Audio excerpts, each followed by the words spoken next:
Colin Ames. I'm a security researcher for attack research. Researched twice.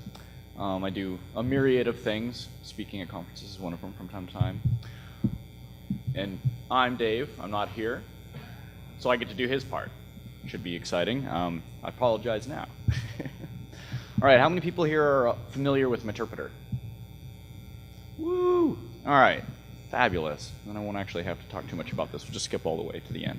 All right, so a big thing that we're going to be covering is first generic usage of Meterpreter and then advanced usage of Meterpreter to get you a better idea of how deep you can go and what you actually have available to you. Because in most instances so far we've seen people not really leveraging Meterpreter to any of its power. It can do some pretty neat things, and I kind of want to talk about that because I get tired of seeing EXE droppers. It's a personal pet peeve of mine. And then we're going to talk about a proof of concept tool that we have called Eavesdrop, which is basically a passive reconnaissance tool. And we'll kind of show you some of the nifty things that it can do on a network. And I walked around yesterday sniffing the Wi-Fi here, so we'll see if there's anything interesting in those graphs. All right, so straight on to Meterpreter. All right, so most of you guys know, but Meterpreter is an advanced in-memory payload. What it allows you to do is basically when you exploit a box or take advantage of an exploit toolbox, you can run all of your tools and scripts inside of memory, which provides a lot of anti-forensic capability as well as just ease to access certain aspects of the operating system. It's extensible. There's multiple OSs. I hope there's going to be a lot more work done on Meterpreter, and in fact in the last month we've seen huge advances. Meterpreter's gotten much more stable now that Rapid7 has acquired Metasploit, and so we'll see what new things have to come. And so it has a bunch of standard extensions. You have your standard API, which gives you kind of brute normal activities into the box, being able to list processes, interact with memory, launch commands, so on and so forth, download, upload. Privilege, where you can manipulate tokens and privileges inside of Windows, so you can actually become an administrator or another user, because oftentimes we want data. So there's lots of advantages to be able to basically mutate yourself and change your privileges on the fly. And that also flies for Incognito. Incognito, as many people probably know, is just a token hijacking tool. And then there's a bunch of other extensions as well for sniffing, which supports a similar to libpcap style sniffing interface that's in memory, no DLL needed. Some good reading here. These are somewhat dated at this point, but still good reads. So kind of the bread and butter of the Meterpreter API is server extensions. And this is the really long path of where they exist. And then you basically have command handlers, which define what kind of activities you can do. And the big ones that we're going to be caring about for what we're going to be talking about later in this talk is the four we see here: process, image, memory, and thread. And these are kind of the basic building blocks inside of the Windows environment to accessing data that might be interesting to us. And so kind of a deeper look into the server extensions. You can see here that you have just a generic process extension for the command handler, which defines what call it is and then what function it calls when it's called. And so how these things are called, we'll get in a little further, but as you drill down into the actual, and these are the locations of these files. I want to make people aware of them, because if you spend some time just looking through them, that's how you find out what Meterpreter is capable of doing. For a long time, if you just assume going off of what examples are out there, you're going to be missing about 80 to 90% of the capabilities of Meterpreter. And so if you go digging in here, you can see things like, okay, you have the ability to open a process in Windows. And if you're familiar with the Windows API, that definitely helps, but it's not necessary. MSDN has fairly good documentation, and you can quickly look these things up and figure out more or less what you're going to be able to do.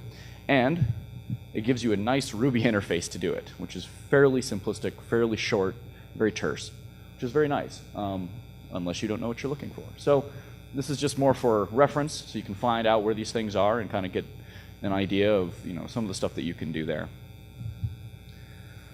So this is the basic call that you see. You get a handle to a process, open it with a certain memory type, and this is leading up to what we want to do. So you just call open on the process, and away you go. It's one line. And then you now have an in-memory handle to another process on the box, which you can then use to your heart's content. So let's go ahead and try a demo of sorts. So I wanted people to see this, because I'm crazy, I guess.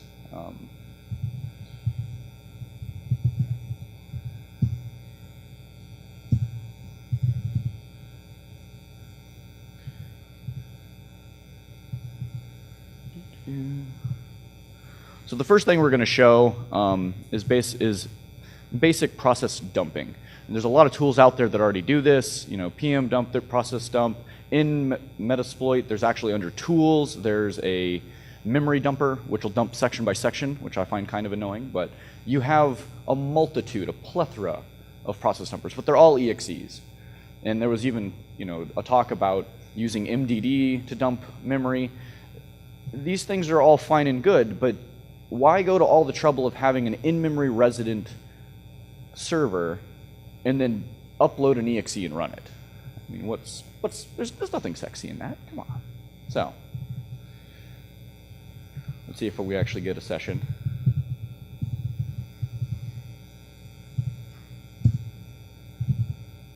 Okay, so we're on the box.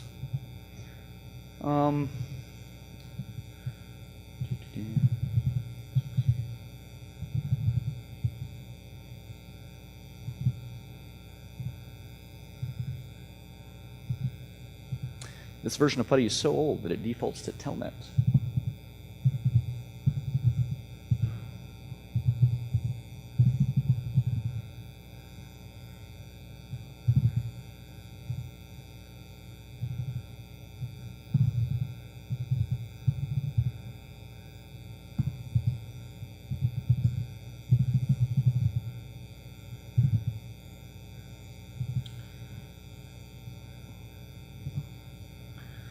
So the first thing, and I actually I'm going to show you.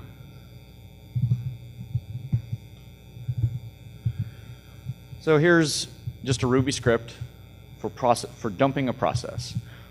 We can go ahead and get it going, as that it's going to take a little bit of time.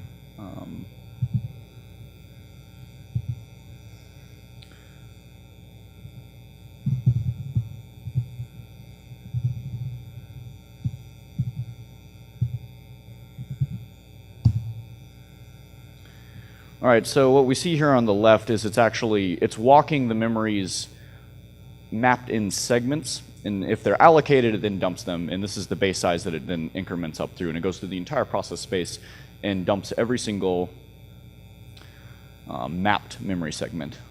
So, and what I can show you here, so it's just your general options. And basically, the main thing that you need is you need a handle to the process you want to dump so you can read its memory. We are, of course, going all the way here with process all access, which is not necessarily needed for dumping memory. All you need really is read memory, but for simplicity's sake. And let's see how much code it actually takes to do this in just Meterpreter. Is this while loop. That's it. I don't know how many lines that is, but it's fairly simplistic. You query the memory, you get a memory block information, you then go forward and just ask questions about it. And then when you find something that's good, you dump it. I've provided in here a toggle that'll give you more information about the actual memory block that you're in, so that it's easier later when you find something useful in memory that you want, you can then go and find it.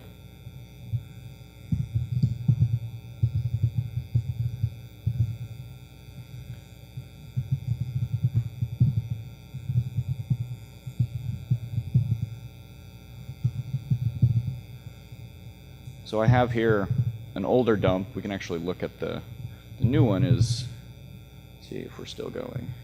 Oh, we're actually done. Woohoo. So we can actually look at it.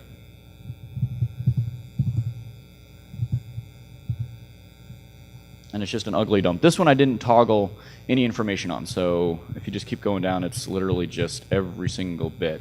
but no real guidelines of where you are in memory. So that's not as useful, but when you just want to pull the memory of something, like if you want to do malware analysis or something like this, there you go. It's fairly straightforward.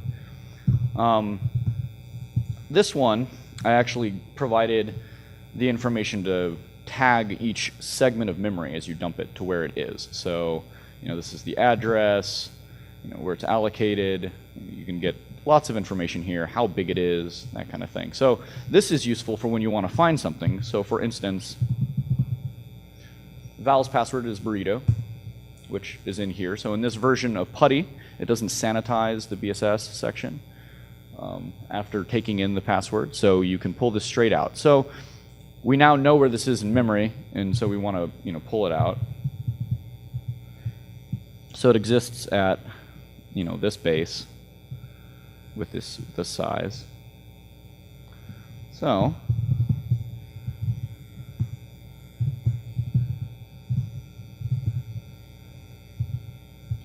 if we look at now this is the pull, dump PuTTY and pull the passwords out. So in here, we're basically finding all of the PIDs of PuTTY processes. It's very dumbly. And so in fact, if you noticed, when I pulled up I have two PuTTY sessions running. One is 5.3b and the other one is 6.0. And one is vulnerable, one is not. And so you'll see the differences in the way that they dump. But here's the basic idea. You want to read at this base, this size of memory. And then you go to the offsets in there, and you can actually carve that information out of there. So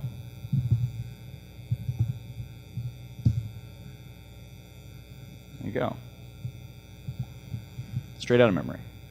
Now this, of course, is an example of process carving that is very useful, but the big idea is to just show how simplistic this really is using the Meterpreter API and using the script and everything. So you can do all kinds of advanced in-memory manipulation of files using just a Meterpreter script.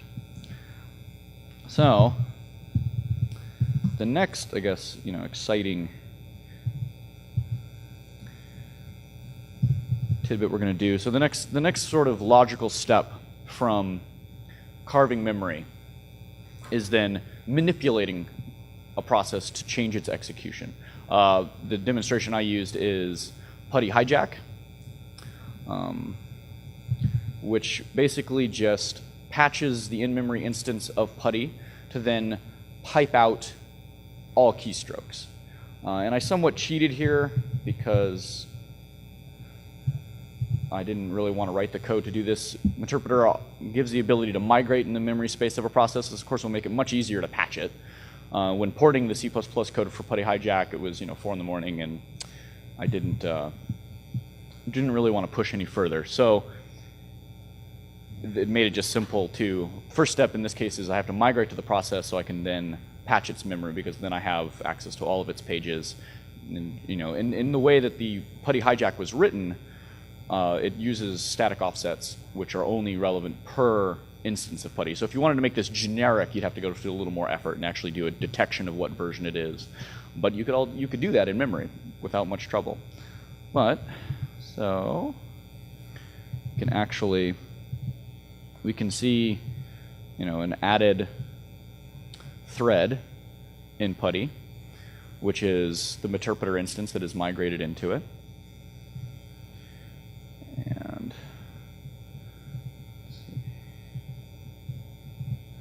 let's see. So we'll go ahead and attach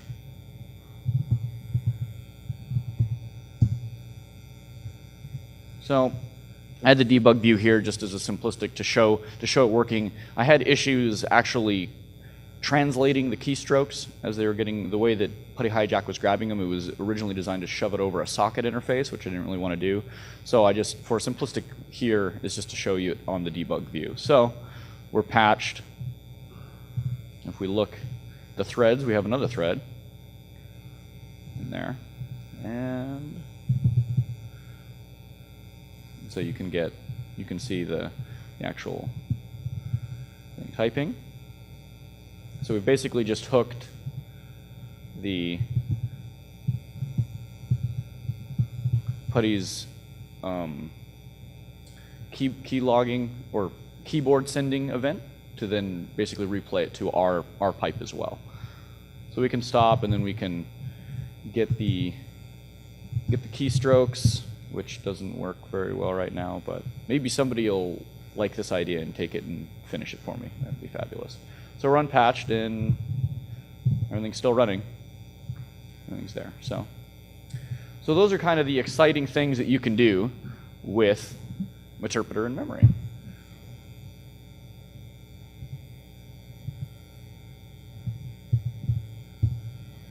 So we just went through all this. Are there any questions so far on carving? Anything that's not clear?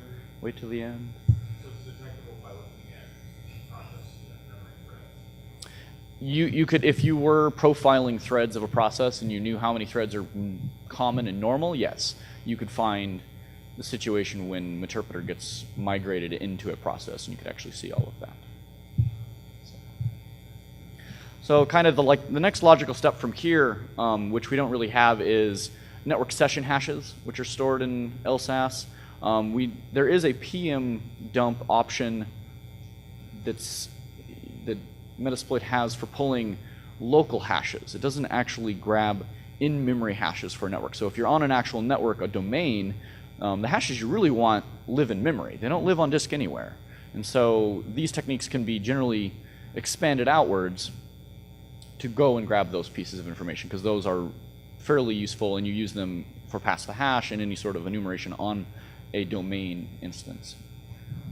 And then the next thing that I think would be kind of neat is introducing vulnerabilities into processes.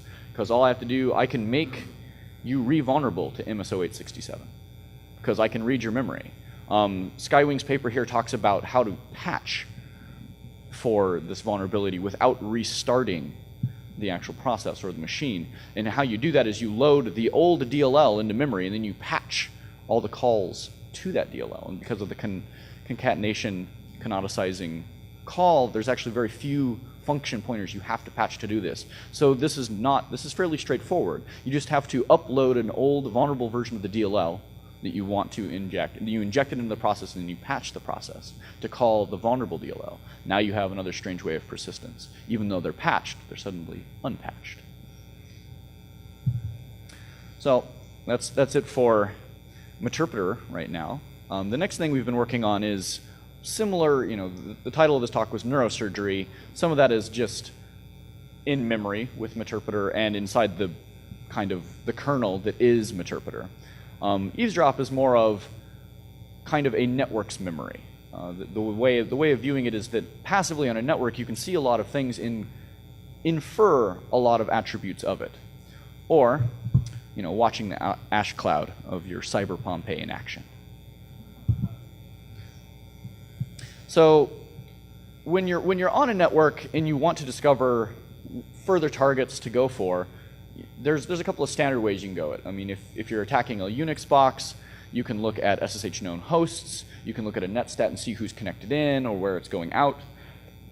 And these are all standard. A more simplistic way is run Wireshark or another TCP dump equivalent. And you can actually gain a lot of information about a network. Networks are fairly noisy, and they do a lot of things to keep track of who's there, who knows about who. ARP is a fabulous, fabulous way of doing this. So there are many ways, and as Dave is very kind about and likes this analogy very well, so I'll leave it here. But yeah, there are lots of tools to do this, right? You can scan a network very easily. He equates this to, well, yeah, if you bring the stripper to the Black Hat party and you tell her, hey, get his password, she might actually get it.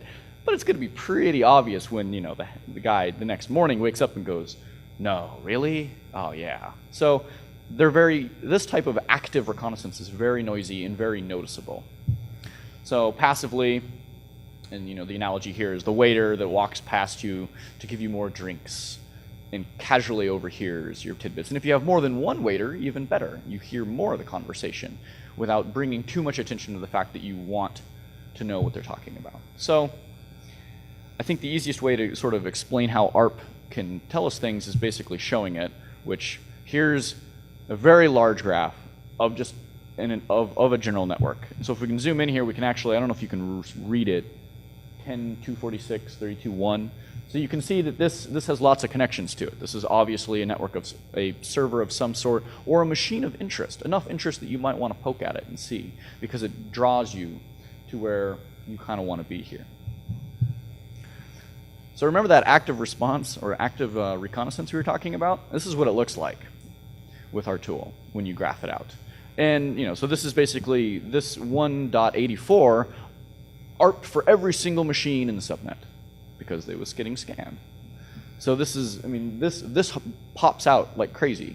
And so an active reconnaissance is very easy to find. Now, if you're on a network and you see something like this, you can infer several things, and this might be a target of opportunity. This could be maybe their own scanning framework that's out to find machines that get on the network and that aren't patched for something. So you could possibly attack it and get a database of machines on the network and what scans they've run and what exceptions they might have for certain servers that they can't patch. It might also be an infected machine. You could then probably figure out, like in the case of Conficker, you could see that and you now know how to get into this box. And so this brings up, not like from a defensive point of view, it'd be useful to see this, right? You'd be like, that guy's bad, or that's my scanning software doing what it's supposed to be doing.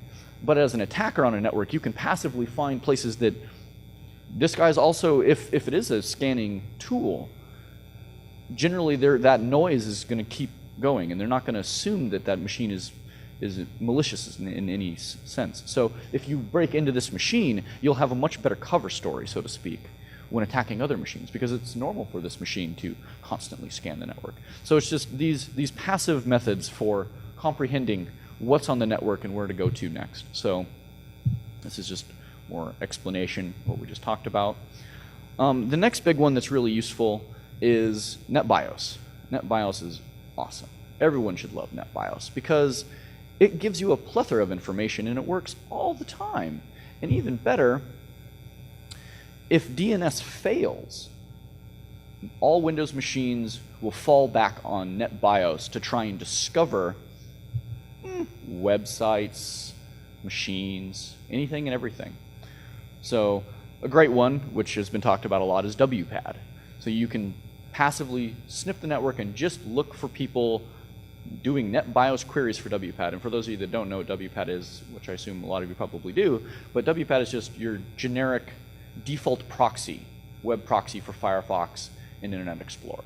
I don't believe that Chrome uses it, but so it's your primary, if you're set up to do automatic proxy discovery, it'll immediately try WPAD, your domain, and it'll start at the top level and work its way all the way down. So if you have a fully qualified domain name, like it'd be wpadcompanyname.com, and then it would keep incrementing itself way down until, or actually no, it's reversed. So it starts local and then it works its way all the way up to the internet, if it can get there. So finding these type of machines gives you, one, a good understanding of the network and how to move through it, and what else might be useful. What are the things that it could be nice to see? So this is Black Hat DC, just general nodes. We can already see kind of clumping. We can see here, so DC1 Davy, that looks like a domain controller to me. I could be wrong. And you have, a bunch of other fun. Hilton, we're obvious, so the hotel that the Black Hat DC is in is a Hilton, so you actually have the connections out for it. And then so, if we go down a little further, we can see what websites they're going to. Well, we can tell this person's probably going to be flying the next day. He probably just checked in to print his ticket online. So and here's an instance of WPADs. Here's a fun one. So we know how the Army sets up their network, and a few others. So there's other, and you can, now this is another useful thing where you can actually see that these machines are the same, but they have different IP addresses. So they were off the network, came back on the network, and so you can actually start seeing general footprints of this stuff. And oh look, we got a printing server. Where?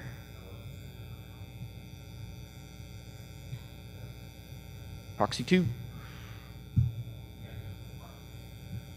So it's kind of hard to see. This is basically a bunch of, there's obviously a lot of Army people here, and these are basically their rank I believe it's because you have like a sergeant, staff sergeant. So you have a lot of it is just their standard naming conventions for their machines in here. And so you can see that this is their domain server, which is ap.ds.army.mil. They have an SMS system, a lot of other fun things. So. And another fun one that's not actually implemented right now is iPhones. iPhones are wonderful, or MDNS in general is fairly wonderful because it gives you an idea of what's running and who's running it. iPhones are special because most iPhones they broadcast their name out of the person that owns them. So you now have even more personal information. All you have to do is look for. Another interesting thing about iPhones is, generally speaking, or iPhones have this, but they don't have a wired connection, so you know that there's going to be a wireless access point in proximity to this. So if you're on a wired network and you see iPhone type traffic or other traffic like this that can allow you to infer that there's a wireless access point nearby, you can then go and find it, which is very useful. So again, just you can get people's names. It's fairly useful stuff. And let's see if we can actually find. So this is I did 3 captures of the Wi-Fi here yesterday. So we can already see these 2 guys are fairly interesting. So 65, that he scanned that subnet fairly well. Was it? No? There's another one. Is it the same? So look, we have a WPAD. And so we know that this node looked for a WPAD for BMS. I'm not really probably search and figure out what company that is. And then we also know about this other server that I'm looking for it on a broadcast domain for it. Let's see what other fun. This is why I call it the cloud, because this is an ash cloud. There's just way too much ugly things going on here. But we can kind of see that these you can start seeing your sinkholes fairly well graphically, and if I knew how to use GraphViz correctly, we could probably get a little better. ISATAP is a fun one. This is an IPv6 to IPv4 kind of gateway. So we can infer that 10.0.46.23 is actually on an IPv6 address space, which is somewhat useful. You can, so that's a little, there's all kinds of tidbits of information like that. Let's see what the next one looks like for grins.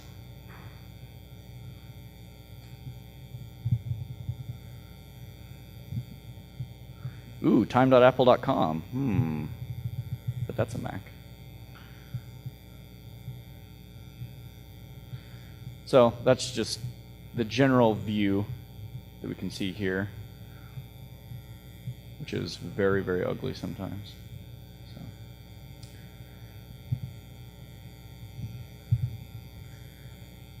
And as again, you have general ability to ascertain people on a network of what they can do and so forth. And right now, eavesdrop it's written in C. It's primarily using LPCAP right now, but we can translate that into the sniffer module for Meterpreter, and hopefully someday you can deploy it as an extension to Meterpreter and get your information.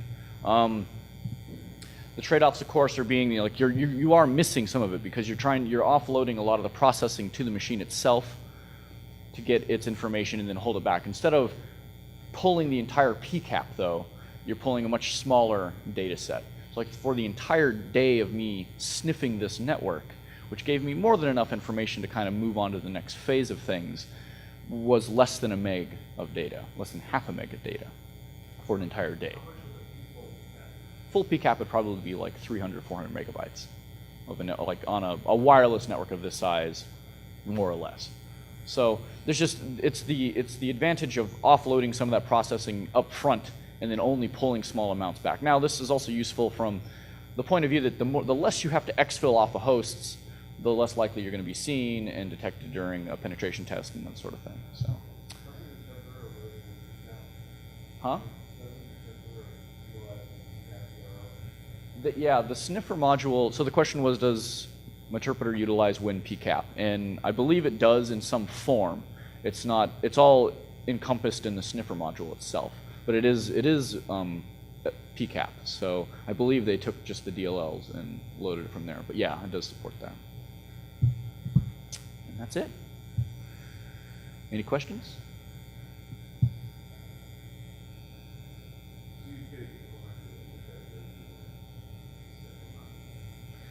So the question was if we could implement it in Meterpreter using the sniffer module, and that's the general idea, yeah. It would be, it would be an extension off of sniffer. Like we basically just add it to sniffer itself. That way you'd load sniffer, use sniffer, and then basically it would provide a new command to, eavesdrop, and then like load up eavesdrop information, like start, stop, upload, basically. Anyone else? All right, thanks.